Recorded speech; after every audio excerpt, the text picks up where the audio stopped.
में बीजेपी लगातार ऐसे चेहरों को हटा रहा है जो या तो पार्टी के लिए कमजोर कड़ी साबित हो सकते हैं या फिर पार्टी के खिलाफ ही वो बयान दर्ज पर हो सकता है ब्रजभूषण का टिकट कटता हुआ नजर आ जाए, क्योंकि 11 से 12 आई थिंक जो लिस्ट में नाम है यूपी के, उसमें से आप मान के चलिए कि 10-11 नाम और हैं जो बीजेपी कहीं ना कहीं जारी करते हुए नजर आएगी। तो अब क्या ब्रजभूषण का टिकट कायम रहेगा या फिर उनको भी पार्टी धीरे से साइड, सिर्फ फजीहत हुई है बल्कि बीजेपी को भी कटघरे में खड़ा किया गया है, क्योंकि बीजेपी लगातार नारी शक्ति की बात करती रही है, नारी सम्मान की बात करती है, लेकिन जब उनकी पार्टी में जब ऐसे लोग होंगे जिनके दामन पे ऐसे दाग होंगे तो मेरे ख्याल से बीजेपी भी उनको जो है हटाने का मेरे ख्याल से जरूर नमस्कार, मैं नाज़मीन खान और आप देख रहे हैं SPN9 न्यूज। आप सभी का बहुत बहुत स्वागत है मेरे खास प्रोग्राम बात सच की में। भारतीय जनता पार्टी ने 5वीं लिस्ट भी जारी कर दी है। 5वीं लिस्ट जारी करते हुए 111 नामों को हर राज्यों में आगे किया है। लेकिन अगर हम सिर्फ उत्तर प्रदेश की बात करें तो उत्तर प्रदेश में 13 उम्मीदवारों को मैदान में भारतीय जनता पार्टी ने उतारा है, तो वहीं 9 सांसदों के टिकट भारतीय जनता पार्टी काटती हुई नजर आई है। जिसमें से पीलीभीत की बात करें तो पीलीभीत से सांसद वरुण गांधी का टिकट काट दिया गया है। वरुण गांधी की बजाय जितिन प्रसाद को यहां पर टिकट दिया गया है। वहीं बरेली, गाजियाबाद, बदायूं, तमाम ऐसी सीटों पर भी यहां पर भारतीय जनता पार्टी ने सांसदों को कहीं ना कहीं हटा दिया है और यहां पर नए चेहरों को उनकी जगह पर बैठा दिया है। लेकिन एक एक करके जो उत्तर प्रदेश में सांसदों के टिकट काटे जा रहे हैं, जिसमें से सबसे चर्चित चेहरों की बात करें तो गाजियाबाद से जनरल वीके सिंह, और पीलीभीत से बात करें तो वरुण गांधी, बदायूं से बात करें तो संघमित्रा मौर्य हैं। ये ऐसे चेहरे हैं जो कहीं ना कहीं भारतीय जनता पार्टी को पिछले चुनावों में जीत तो दिलाते हुए नजर आए थे, लेकिन कहीं ना कहीं भारतीय जनता पार्टी का एक बड़ा चेहरे के रूप में भी देखे जा रहे थे। बड़े चेहरे के रूप में देखने के बावजूद भारतीय जनता पार्टी ने विवादित बयानों के चलते इनका टिकट काट दिया। अब ये कहा जा रहा है कि क्या इस कड़ी में जब अगली लिस्ट जारी होती हुई नजर आएगी, क्या एक और सांसद का नाम कटता हुआ नजर आ सकता है? क्या केसरगंज से ब्रजभूषण शरण सिंह जो दावे के साथ कहते हुए नजर आते हैं कि उनका टिकट कोई नहीं काट सकता है, किसी में इतनी हिम्मत नहीं है कि उनका टिकट काट दे, तो क्या अगले लिस्ट में नंबर ब्रजभूषण शरण सिंह का होगा कि उनको भी केसरगंज से टिकट नहीं दिया जाएगा? इससे जुड़े हुए तमाम सवाल बनते हैं कि अब वरुण गांधी क्या करेंगे, ब्रजभूषण शरण सिंह का क्या होगा, संघमित्रा मौर्य क्या कदम उठाती हुई नजर आएगी? तमाम सवालों के जवाब देने के लिए मेरे सहयोगी अमन सर मेरे साथ जुड़ चुके हैं। सर, आपका बहुत बहुत स्वागत है। सर, पहले वरुण गांधी के बारे में बात करते हैं। वरुण गांधी पीलीभीत से सांसद थे, लेकिन भारतीय जनता पार्टी ने टिकट काट दिया। कहा जा रहा है कि वरुण गांधी अपनी पार्टी के ही खिलाफ ऐसे बयान देते हुए नजर आए हैं। जब उत्तर प्रदेश में अमेठी में एक अस्पताल को यहाँ पर बंद करवाना था तो वो अपनी सरकार के खिलाफ गए।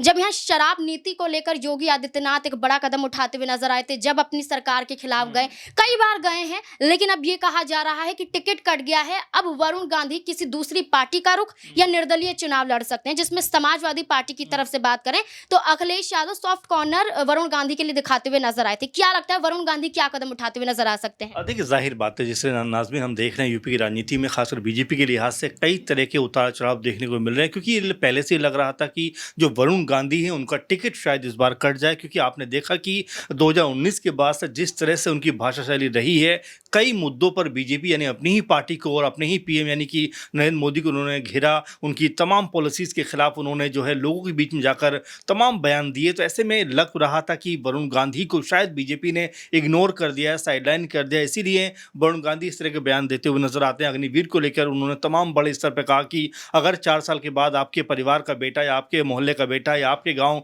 या शहर का बेटा अगर रिटायर होकर वापस आएगा और अगर वो छोटा मोटा कोई काम करेगा तो कैसा लगेगा आपको? तो इस तरह की तमाम सारी जो चीज़ें थी वो बीजेपी के खिलाफ उन्होंने बोलती हुई नजर आए। लेकिन अब जबकि लग रहा था कि उनका टिकट कट जाएगा, तो अब लिस्ट जो 5वीं आई उसमें उनका नाम जो है हटा दिया गया है। तो यहाँ पर ये मान लीजिए आपकी एक बड़ी बगावत की बू आना शुरू हो गई, क्योंकि वरुण गांधी जिस तरह के कह सकते हैं बयान दे रहे तो उसको देखकर ये लग रहा है कि या तो फिर कांग्रेस पार्टी, समाजवादी पार्टी या फिर निर्दलीय भी वो चुनाव लड़ सकते हैं, क्योंकि 4 पर्चे नामांकन खरीद चुके हैं। तो ऐसे में आज और कल का दिन बहुत इंपॉर्टेंट होने वाला है कि जो क्या वरुण गांधी करने वाले हैं, किस तरह का कदम उठाने वाले हैं, क्योंकि होली के ठीक आज हम जो एक दिन के बाद बात कर रहे हैं, तो ऐसे में आज के बाद सारी जो राजनीतिक कह सकते हैं गतिविधि है उसको और यहाँ से हवा मिलती हुई नजर आएगी। अब ऐसे में क्या पीलीभीत से ही वरुण गांधी उतरने वाले हैं सपा के टिकट पर, क्योंकि सपा के जो उम्मीदवार है वहां से वो ये बात कह चुके हैं कि भाई अगर वरुण गांधी लड़ना चाहेंगे तो मैं हट जाऊंगा। तो अब कई तरह के जो कह सकते हैं स्पेस हैं वो वरुण गांधी को मिलते हुए नजर आ सकते हैं। आपने सही कहा कि अखिलेश यादव पहले ही कह चुके हैं कि भाई अगर वो चाहेंगे तो जाहिर बात है कि हमारी पार्टी में उनका स्वागत है, अच्छे लोग हमारी पार्टी में आएंगे। इससे जो है अच्छी बात हमारे लिए और क्या हो सकती है, जिताऊ कैंडिडेट हमारे पास में आएंगे। तो आप ये मानकर चलिए कि यहाँ पर जो वरुण गांधी है उनके लिए रास्ते कई सारे खुले हुए हैं। अब इन रास्तों में किन कह सकते हैं राहों पे वरुण गांधी चलते हुए नजर आएंगे, किस राह को वो अपनाएंगे, इसको लेकर मेरे ख्याल देखना वाली बात होगी। लेकिन हाँ, ये जरूर आप मानकर चलिए कि जिस तरह का उनका रुख रहा है, हालांकि उनकी माँ यानी कि जो मेनका गांधी उनको सुल्तानपुर से टिकट दिया गया है, लेकिन यहाँ पर वरुण गांधी उनके बेटे का जो टिकट काटा गया है, तो ऐसे में क्या माँ बेटे दोनों अब अलग अलग पार्टी में होते हुए नजर आएंगे? क्योंकि लगभग ये लग रहा है नाज़मीन की सपा ने जिस तरह से उनको ऑफर किया है, तो हो सकता है कि सपा के रास्ते एक बार फिर से जो राजनीति में कहीं ना कहीं वो हाशिए पर हैं, वो अपनी चीज़ों को और बेहतर करते हुए यहाँ से नजर आए। जी बिल्कुल, क्योंकि माँ की बात करें तो माँ मेनका गांधी को टिकट दे दिया जाता है, बेटे को नहीं दिया जाता है। तो वहीं दूसरी बात अब यहाँ पर ये देखी जा रही है सर कि बृजभूषण शरण सिंह का क्या होगा, जो टिकट ना चुनने की बात करते हुए नजर आ रहे थे, अब वही बच जाते हैं एक तरीके से, जिनका टिकट कहीं ना कहीं ये कहा जा रहा था कि कट सकता है। क्या लगता है, कटेगा कि नहीं?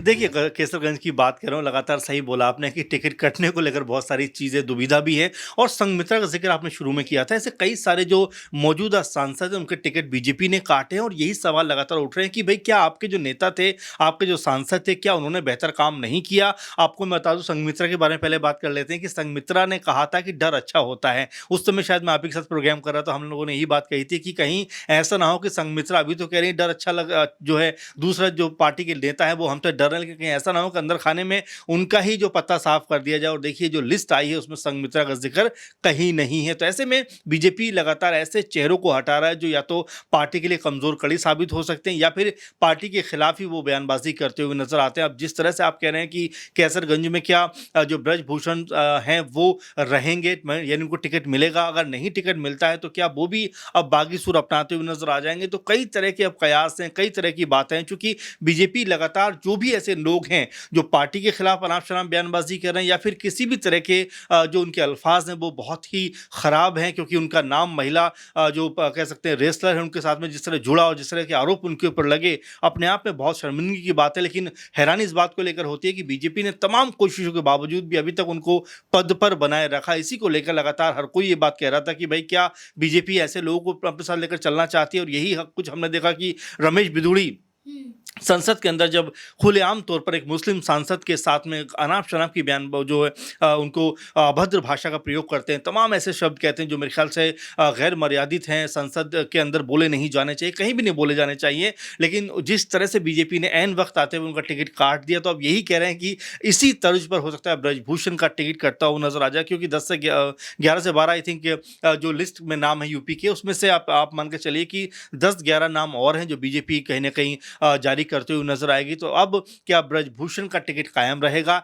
या फिर उनको भी पार्टी धीरे से साइडलाइन करने वाली है? क्योंकि उनकी वजह से बीजेपी की न सिर्फ फजीहत हुई है, बल्कि बीजेपी को भी कटघरे में खड़ा किया गया है। क्योंकि बीजेपी लगातार नारी शक्ति की बात करती रही है, नारी सम्मान की बात करती है, लेकिन जब उनकी पार्टी में जब ऐसे लोग होंगे जिनके दामन पे ऐसे दाग होंगे, तो मेरे ख्याल से बीजेपी भी उनको जो है हटाने का मेरे ख्याल से जरूर फैसला कर सकती है। एक आखिरी सवाल रहेगा कि समाजवादी पार्टी लिस्ट में बार बार बदलाव कर रही है, इतना तो भारतीय जनता पार्टी या कांग्रेस पार्टी ने नहीं किया होगा। हाल ही में अभी एक तरीके से कह सकते हैं 7वीं लिस्ट की तरह 2 लिस्ट पर यहाँ पर 2 सीटों पर अनाउंस करती हुई नजर आई है, जैसे कि मुरादाबाद की बात करें और बिजनौर की बात करें। बिजनौर पर प्रत्याशी बदला है, लेकिन मुरादाबाद पर एसटी हसन को यहाँ पर टिकट दिया गया है। तो क्या समाजवादी पार्टी बदलाव जो कर रही है वो इस बिना पर भी कर रही है कि कुछ भी हो सकता है? भारतीय जनता पार्टी के कई ऐसे सांसद मौजूद हैं, जैसे कि जिक्र हमने अभी पहले ही कर लिया है। तो क्या बृजभूषण शरण सिंह अगर होते हैं कि समाजवादी पार्टी का हिस्सा बनने के लिए तैयार, तो क्या अपने परिवार में से किसी को आगे करते हुए नजर आ सकते हैं? देखिए, बिल्कुल जाहिर सी बात है। और देखिए, परिवार की बात आप कर रहे हैं तो बिल्कुल ये रहा है दौर इस तरह का, हमने कई बार देखा है कि मैं नहीं तो मेरे परिवार से कोई और। लेकिन